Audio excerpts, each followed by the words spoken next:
Hello, this is Jenny Fern, and today I'll be taking you through to look at the art I have hanging up in a few of the rooms in my home.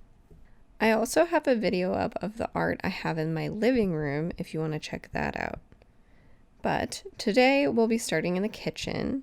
We've got some really strong color themes in the kitchen, like aqua, pink, purple, and orange. Let's start here. Above the countertop to the left of the stove is this piece. This was given to me in 2020 by a friend from work as a housewarming gift.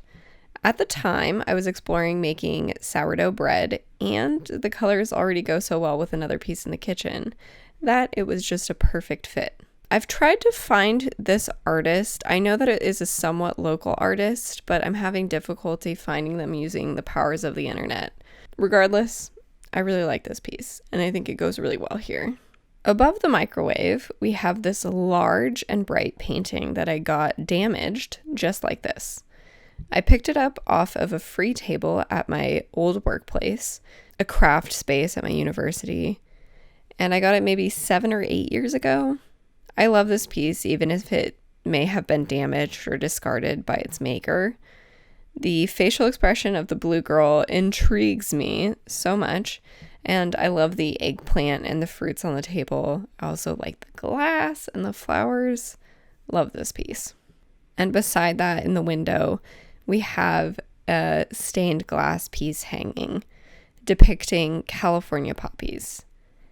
Being from California, I adore our native flower. I read a description in a book called Tending the Wild of a settler's first encounter with the wildflowers blooming in our hills. It sounded so beautiful. Those days are gone, but this stained glass piece does the poppies justice. The colors in this are so lovely together. I love the little dash of pink. It's brilliant. This was a part of my mother-in-law's stained glass collection, and it looks so beautiful here. Back next to that blue-faced lady, there's this clock. I got this clock for my husband for our first wedding anniversary this year. And to be honest, I was pretty disappointed when it came. I ordered it from Etsy and it was something like $250. So when it came, I wasn't expecting a printed paper clock face and a clock movement I feel like I could buy from Walmart. But I wanted something in this style, and I'm happy enough with it as I've seen it from farther away. Next time I'll actually get something vintage. Now we're in the hallway. It's quite a short hallway, but it's got some important artwork in it. At the top of this wall is a spray-painted stencil-based art piece that was made by one of my husband's friends and us. He made the stencils based off of an image of my mother-in-law back when she was in high school. Several of these were made and given by my husband to his brothers after she passed away. This process was nice to be a part of, as I'd never done stencil work before, and it was interesting to see our friend's thought process when he applied the different layers. Each one came out slightly different. And anyway, it's lovely to see her smile when I get out of the bedroom each morning. Slightly below that is this absolute gem. My lovely friend from college painted this scene from our wedding and sent it as an unprovoked gift. I just adore it. I love how she managed to capture our love, the flowers, my shoes. It is just perfection. Her Instagram is at Art of Procrastination. I feel like it even mimics the picture of those two cats hugging in the living room. My husband and I got married at a very small courthouse wedding, so the scenery was basically an arbor and then like a parking lot. But this painting makes it look like what it felt like. Then there's another stained glass piece, again from my mother-in-law. It's this lovely hummingbird with an iridescent frame. The glass is really beautiful when it catches the evening light. We have some hummingbirds in the area, including one with a rattly wing that we call linguini. This wooden squirrel hangs above my office. At our old place, there was an area I had as my little office, and we had this hanging above it as well. I picked it up for free at the same place as the Blue Lady painting. And I just think it's a cute little marker for my creative den. And I'd like to start doing more creative work in my office now that I'm back at my workplace office pretty much full time. Now, for our bedroom, which I feel like is the least adorned still. We have more of a blue and beige theme here, but hopefully not in a boring way. Starting on the back of the fireplace above the bed, we have this honky-tonk angels piece. This was one of our first forays into purchasing original art from an artist. My husband followed this artist on Instagram, and this piece cost a bit over $1,000, which is definitely a lot. Having paid that much, the experience afterwards was pretty souring since it took several months before the painting was shipped. And just to get the ordeal over with, my husband agreed that the artist could remove the canvas from the frame to ship it more easily. My husband then paid to get the painting mounted in this frame, which I think matches it beautifully. We love this piece because we adore Honky Tonk, and Hank Thompson and Kitty Wells are some of our favorites. This piece is also huge and visually striking, and it looks great on this brick wall.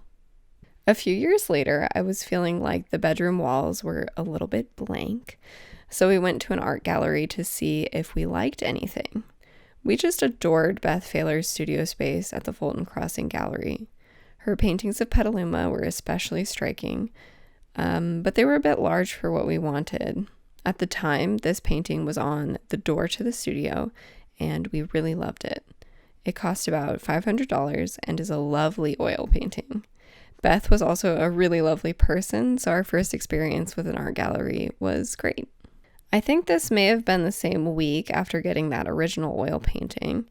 I saw this painting available for free in somebody's yard.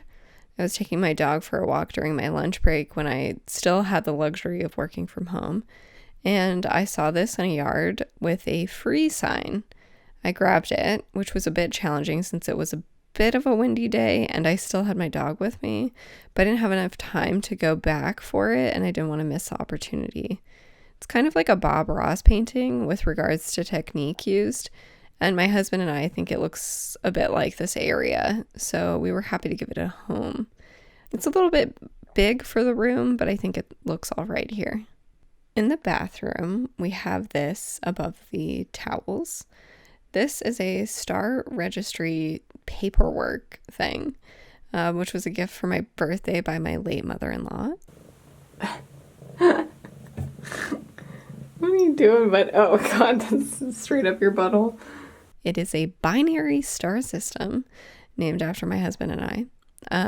I really love it. I had a vlog where I opened it, and if I can find a clip, I'll put it in here. We just got a letter. I wonder who it's from. Oh, shit. It's from my mom. It's from Matt's mom. Yeah. Ooh, it's a frame. Oh. I was like, what? Wow. That's cool. I forgot about this. I overheard part of this conversation when Matt was on the phone with his mom. She registered a star for me. Cute. It's a binary star system. The stars are named Jennifer and Matt. Oh my God, that's so silly. We're so embarrassing to aliens. That's so cute. What is your son named? Jennifer and Matt. Jennifer and Matt rose in the sky. And then there's this print of Jesus playing horseshoes with some old folks. It's by the artist Zdenek. Back when my husband and I rented an apartment together, I was sketching some people playing horseshoes. And when I was looking for reference images, I swear I came across this print that was selling framed for only like 50 cents. This piece genuinely makes me happy because of how warm and cute the subject matter is. Buying this also got me signed up for a church catalog, like church supplies, where I could buy all sorts of things like candles and vestments. Anyway, this print traditionally is placed in our bathroom through 3 moves now. So that is all the art I was going to cover today. And again, if you wanted to see what's hanging up in our living room, you can watch that last video. This week, the song I'm sharing is It Wasn't God Who Made Honky Tonk Angels. Kitty Wells has such a beautiful and cutting voice. Thanks for watching, and if you enjoyed the video, consider liking it and subscribing.